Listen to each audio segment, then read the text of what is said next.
Hello and welcome to Sound Like, where today we're going to be changing things up ever so slightly and having a look at a piano-based Muse song, this time Apocalypse Please. So before we dive in, it's obviously good to identify that this song is actually a piano-based song, so with no real guitar in there, the field is wide open to interpretation as to how we can approach playing guitar with it. Of course we're going to be playing the chords around the song, but in terms of how we really get there and the sounds we use is quite down to us as a guitarist. So with my recent cover in mind, I took that quite far and kind of played around with some of the sounds that I like to get from my board and kind of the sounds that I've been kind of experimenting with. So with that in mind, with the demonstrations that I'm going to be showing you with this song, I'm going to be using a few guitars. The guitars I'm going to be using to demonstrate are my Manson MA Evo, my Fender Telecaster, and my Ibanez RG series. So with the range of guitars and sounds I'm going to be utilising in this Sound Like video, we'll hopefully hammer home the idea that you guys at home shouldn't have to chase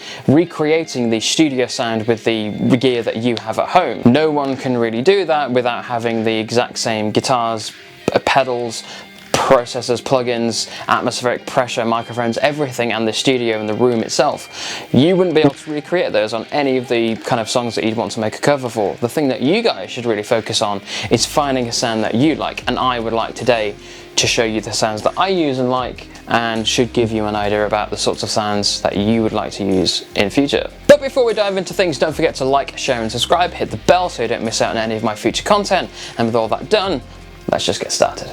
So for the verse of Apocalypse Please, to kick things off, the only pedal I'm using is my Timmy Overdrive. I know that in previous videos I've made, I've spoken ad nauseum about the Boss ES8 and its functionality for a stereo output, but with this, the Timmy Overdrive is going out of the left and right, so it's the exact same signal either side. People who know my channel quite well know that I simulate my guitar amps and I have a layer of several amps, and so either side you do hear kind of some differences, but in terms of what's coming at the board for left and right, it's just one channel. So in terms of the settings on the Timmy Overdrive, the gain is right down the middle at 12. It's kind of open to interpretation about how you might want to approach it if you want to kind of go after the sound that I've made, but I don't want this kind of sound to be too big, because then with the rest of the verse it kind of might get a little bit muddled. So right down the middle, not too much, not too little is great, and then finding a nice sweet balance of treble and bass is always really good. Maybe a little bit more treble is useful to kind of help get this transients out a little bit more,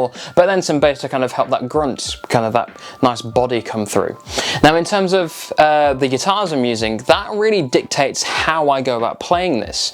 Now in the video, in my recent cover, there are kind of two guitar tracks going on at this one time. One of them is my Manson guitar playing down the neck on the kind of the lower F sharp octave, playing around with that. Same settings, it's just lower down the neck. I'm using the bridge pickup, pretty traditionally played and so on. The other guitar I'm using is my Fender Telecaster. Now the way I'm changing that up is playing it further up in the neck and using a higher F sharp minor octave. In addition to that, I'm also using both pickups, the bridge and the neck pickup, straight down the middle, so it kind of has that kind of phased, jangly sound with it. And so that kind of helps break things up and really thicken up that sound.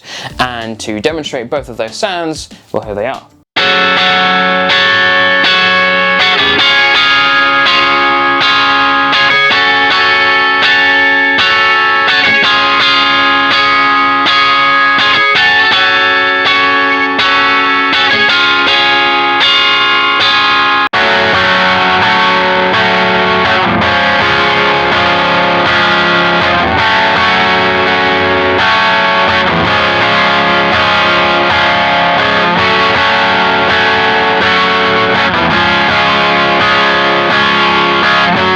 So as you can see, they're very different sounds, but they're using the same pedal and the same settings and everything straight down the middle. Broadly, that is exactly the same what's going on in my recent cover, and to kind of smash those two sounds together, I would say works quite well to really broaden out that sound and kind of really draw in that huge apocalyptic, and open intended, kind of tone for especially the opening of the song, to really kind of cover some decent frequency range and tonal changes, and then when we come to the next part of the section, all that changes up.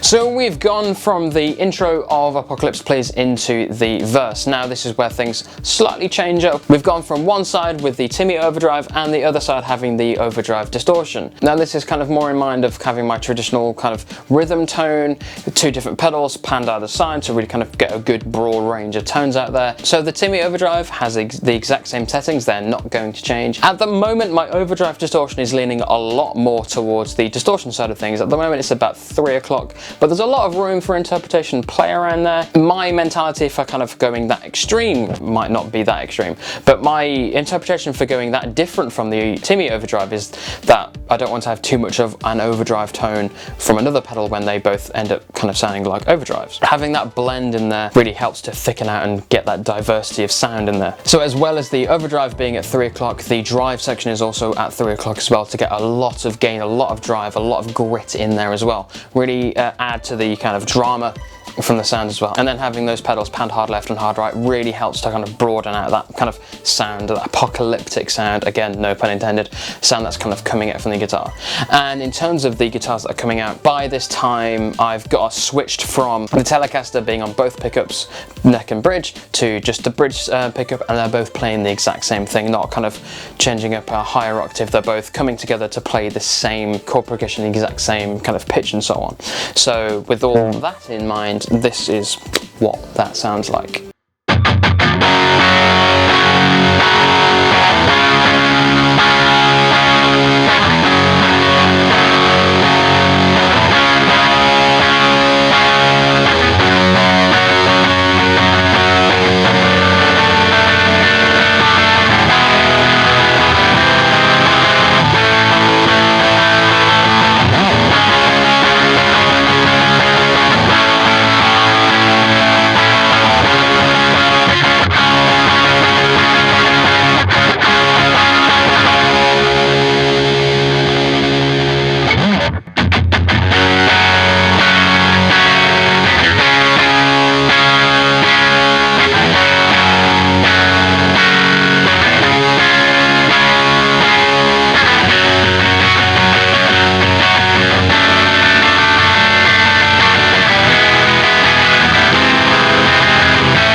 So as you can hear, listening to both of those sounds, comparing from the intro and the verse sound, there's a lot of variety in there, helped by the tonal shift from the Telecaster, which helps me achieve that jangly sound that my Manson just doesn't let me get. But what the Manson does bring is kind of that powerful kind of low kind of grittiness, so it's kind of the best of both worlds, so utilising what both guitars have to offer.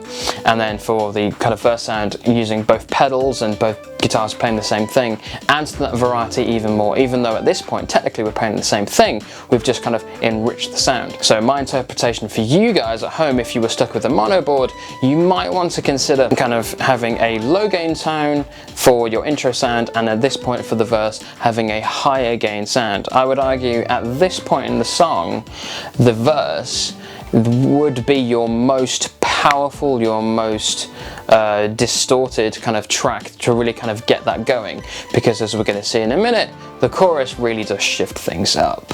So moving on from the intro and the verse from Apocalypse Please into the chorus. Now, I would argue at this point things get the most open to interpretation. So with that in mind, my approach really is kind of come away from the big kind of distortion that we get from the verse and take it in another direction. Maybe go for something that's a little bit more atmospheric, drawing on from the sounds that we kind of see from live performances of Apocalypse Please. There's no point trying to add more distortion, add more kind of hugeness to it. Go the other direction. So that's where I would say add in some more delay. And with that in mind, let's look at the effects that I'm using. So in terms of my signal chain, it is my Whammy, Timmy Overdrive, Phase 90, and my delay pedal. So there's 2 or 3 ways that you can really play this in terms of what's kind of going on in guitar, but let's leave that for a second. So the Whammy is at a harmony octave up to add some kind of more transients and some more kind of higher frequencies in in there. The Timmy Overdrive is in there, exact same settings as before. The Phase 90 has now been put into the signal on its lowest setting to get some nice low kind of modulation in there. And then the delay is also in there as well to add some kind of atmosphere, some ambience to it, some great kind of spacey kind of vibe to it. The settings that are on there at the moment from the delay are both at 12 o'clock in regard to the level and the feedback. These are kind of settings that are kind of I utilize quite a lot. With the Boss DD8 that I have, the level at 12 o'clock is kind of really, to me, the sweet spot. It's that kind of great middle ground of the signal not being kind of too loud, but kind of has a lot of presence to it.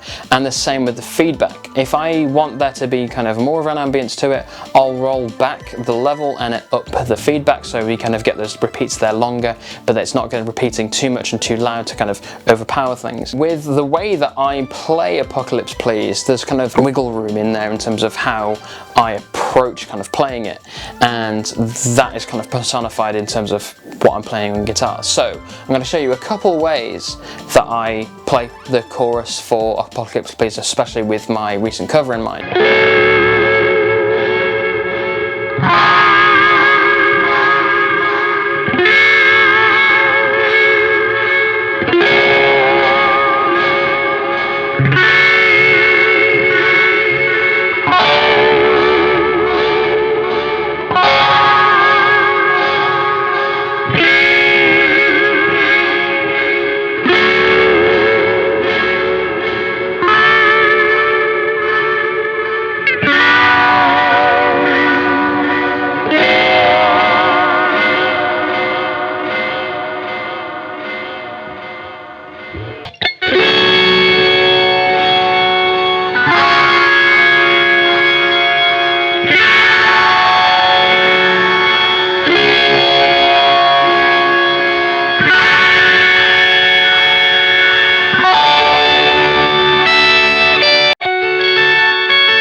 So we've just seen the various ways to play the chorus for Apocalypse Please there, and then there's two distinct kind of approaches that I have. Let's look at the first one, which is the Ibanez. I'm just kind of strumming the chord once and then using the whammy bar to kind of add some vibrato in there, add some kind of vibrates in there. That's really leaning on the utilization of the delay in there to really add that space in there. The best results for that, really, I would argue, to get that kind of spaciness in there would actually be to remove the whammy pedal in there. And removing the whammy takes out those kind of twinkly transients in there and just relies on the guitar tone itself.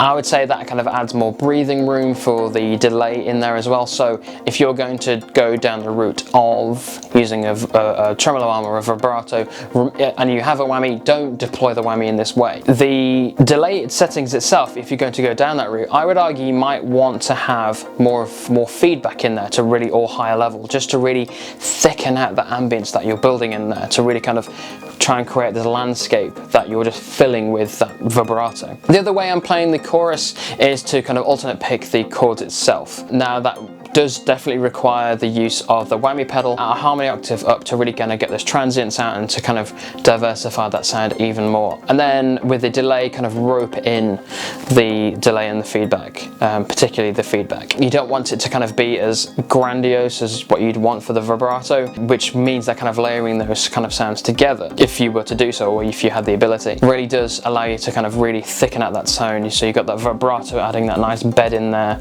of a big sound, and then you're filling that on top of with the kind of alternate picking guitar with the whammy and a kind of shorter, more kind of blocky kind of delay in there. What I'm also doing with the Ibanez is utilizing the coil tap ability that I have on it. It normally has a Manson MBK2 in there, but I've modded it to do a coil tap, and I'm using that to kind of really kind of thin out that sound that I've got going on in there. It's purely a personal kind of choice and taste of mine. It's definitely not a necessity. If you have a guitar with a tremolo arm that has a humbucker on it, that's not a problem. But the same with on the other side of things, if you have a guitar with a tremolo arm with a single coil on it, like a Strat, it's not like that's going to make or break the sound. To me, I like to have that kind of thinner, twangy sound because of the whole kind of nature of using the vibrato, and to get more diversity in that sound really helps to kind of help blend these sounds together in a complementary way. If the sounds were too similar and you're trying to put them together, they'd kind of get lost in translation a bit. So it really does help having that kind of like thinner sound to try and fill out the ambience. And then with the Manson or the Telecaster that I'll be using, the kind of alternate picking section, really kind of fill in the blanks from that sound. It's completely optional. It's not an absolute necessity. None of what I'm saying is a necessity. Something you might want to consider when you're kind of carving your own tones. What really do you have at your disposal to make something that you really like the sound of and sound something that you could basically claim as unique to you? So there's a lot to kind of really look at there for the chorus for Apocalypse Please. Obviously it's played twice during the song. You might want to take it down the route of the first chorus, you might play it one way, and then the second chorus you might play it another. Completely up to you. It's probably good that you might want to do it like that to really kind of build up the idea that variety is a really good kind of thing you want to get your head behind for playing guitar and playing covers and so on. I personally enjoy doing it. It adds that variety in there to kind of keep you asking the question of what can I do to further my guitar tone, and I would say arguably playing songs that don't have guitar in it is a great way to kind of, if anything, force you to think on your feet. What do I have? How can I really get something that's really going to be quite dramatic? And having that variety is going to help you even further to answer that question. So with everything that we've just seen now, we've looked at the intro, the verses and the chorus.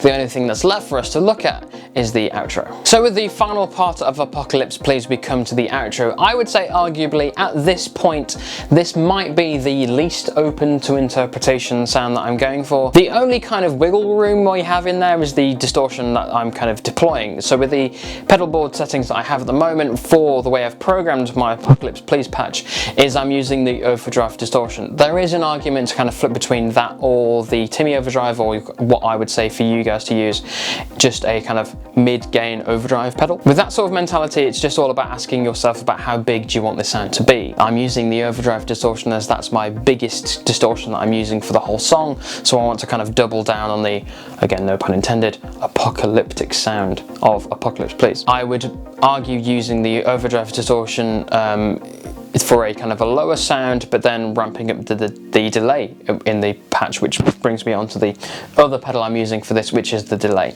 Exactly the same settings as before, as I've kind of said, both the feedback and the level with the DDA that I've got straight at 12 o'clock, depending upon kind of what sounds that you want. If I were to use my Timmy Overdrive for this, I would want to ramp up the feedback for this to kind of really add that ambience in there. But because the overdrive distortion and particularly the settings I'm using for it, it's big enough as it is, I don't want to add too much to that to kind of oversaturate that sound. So the pedals that I'm using, the overdrive distortion and the delay of the settings, they are, I would say, the kind of the best complement to each other that I have for the song. There is of course an argument to have the same rhythm sound that I had from the verse as well, so having the overdrive distortion on one side and the Timmy Overdrive on the other. I had experimented with that before, but I kind of like to double down on the kind of big sound that I have to kind of really end the song.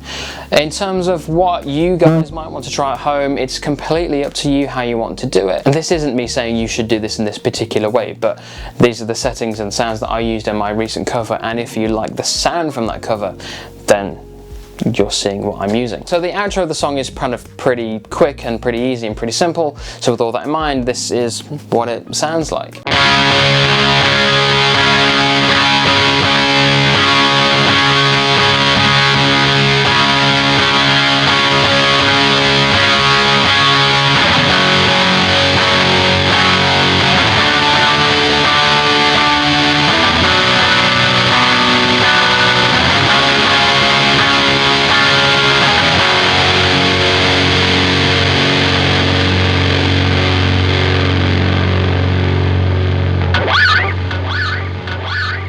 So as we've seen there, it's pretty simple and straight down the middle. There's no need to kind of bother with comparing how they sound with different guitars. They pretty much do the same thing. The only subtleties is in what the kind of different pickups of the guitars and the guitars themselves kind of really sound like. In terms of what you want from your performance piece, playing the chords in a good strong tone is kind of really what you want to go for.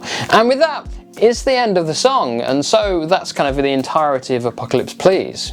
So that was Apocalypse Please in its entirety from start to finish. As I said at the beginning of the video, and hopefully from what you've seen throughout the entire video itself, the song is, in terms of how I'm approaching it, it's quite open to interpretation about how you might want to approach a piano-based song by adding guitar to it. You can just have one distortion channel or overdrive sound or whatever you want and just kind of follow the way through. But I never really like to use one sound for an entire song. Having that variety in there really helps, and I treat Apocalypse Please the same as I would for a guitar-based Muse song. Every section or every new section that we move on to should or does kind of demand from the performer a new sound to kind of really shift that narrative of the song, the drive and the feel. This song is kind of no different from how I approach that kind of mentality. The fact that we're not trying to base it off of an existing guitar track gives you that freedom for just playing with whatever is at your disposal, and the pedals I've shown you are just the ones that I have at my disposal. I don't know what you've got, and so the only person that you can really kind of have tell you how you should play these types of songs is yourself. So hopefully with what I've shown you today should be asking you and helping you guide yourself to pushing your tone a little bit further. So I hope you enjoyed this sound like of Apocalypse Please as always. So do let me know what you thought of it down in the comments and what you'd like to see from a sound like video in future. And until next time, I've been Harry, and thanks for watching.